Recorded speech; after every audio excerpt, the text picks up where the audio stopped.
Damai sejahtera bagi kita semua. Shalom. Hari ini Selasa tanggal 15 Oktober tahun 2024. Kembali bersama saya Pendeta Heri. Kita akan mendengarkan firman Tuhan yang terdapat di dalam Alkitab Perjanjian Lama, Kitab Ayub pasal 28 ayat 1 sampai yang ke-8. Sebelum kita membaca firman Tuhan, mari kita berdoa. Tuhan Yesus, terima kasih atas segala kasih kemuliaan-Mu. Dimuliakanlah nama-Mu di bumi seperti di sorga. Ampuni atas segala dosa dan kesalahan kami. Saat ini waktu kami untuk mendengarkan kuasa firman-Mu. Tuntun kami, berkati kami dengan Roh-Mu yang kudus, dan pakai hamba-Mu yang menyampaikan kebenaran firman-Mu. Di dalam kuasa Tuhan Yesus kami berdoa. Amin. Kitab Ayub pasal 28 ayat 1 sampai yang ke-8. Pada ayat 28 saya bacakan demikian bunyi firman Tuhan. Manusia tidak dapat menemukan hikmat, ayat 28. Tetapi kepada manusia ia berfirman, sesungguhnya takut akan Tuhan, itulah hikmat, dan jauhi kejahatan, itulah akal budi.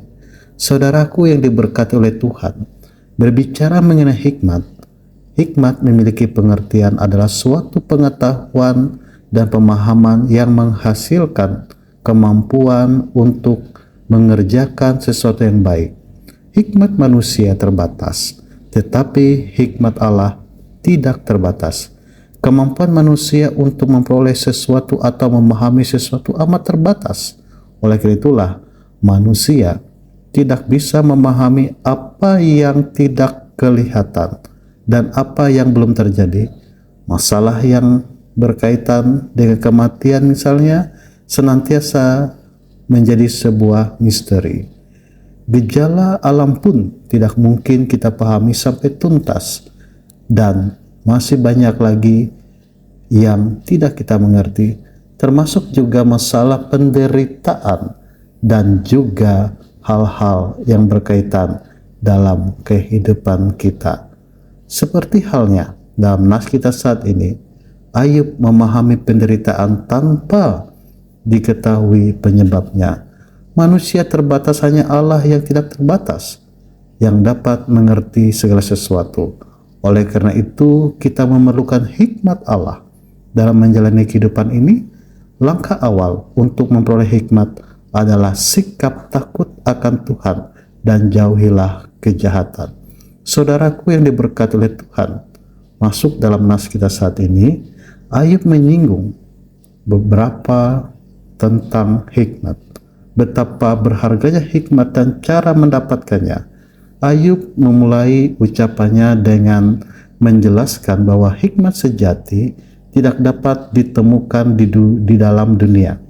Ia menggambarkan usaha manusia untuk mencari barang berharga dengan menggali tanah, membongkar gunung, membuka terowongan, membuka tambang, hingga ke tempat yang tersembunyi, bahkan mengarungi lautan dan samudra. Manusia dapat menemukan berbagai barang yang berharga di sana sini. Tetapi untuk menemukan hikmat Tuhan yang menjadi masalahnya.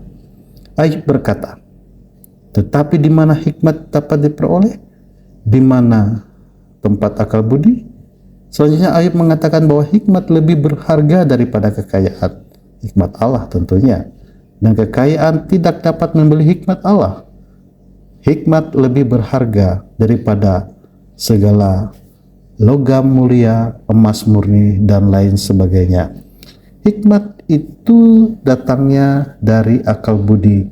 Dari manakah tempatnya? Tanya Ayub kepada para sahabatnya, sebagai bentuk sindiran kepada mereka yang mengaku dirinya lebih berhikmat dari Ayub dan terus memaksa untuk mengakui kesalahan dan bertobat. Ini dapat dilihat pada ayat yang ke-20. Ayub mengatakan, hikmat sejati hanya dimiliki Allah yang menempatkan dan menyelidikinya. Ayat 27. Dan pada ayat yang ke-28, Ayub mengakhiri ucapannya dan mengatakan, hikmat adalah takut akan Tuhan, dan akal budi adalah menjauhi kejahatan. Bapak Ibu jemaat Tuhan, Melalui nas ini kita dapat belajar dari ucapan Ayub yang mengingatkan kita untuk lebih mengutamakan Allah di dalam kehidupan ini, agar kita memiliki hikmat dan akal budi.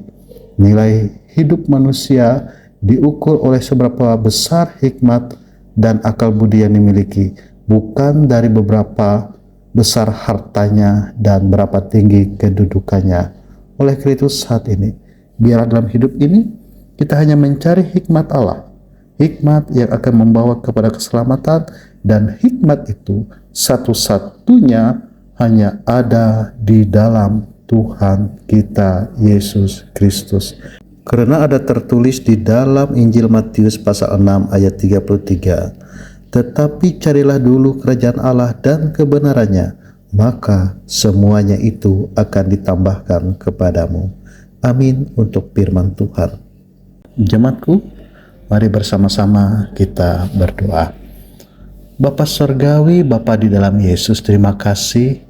Hari ini kami belajar dari Ayub, di mana ia dalam hidupnya hanya mengutamakan hikmat yang datang daripada Allah.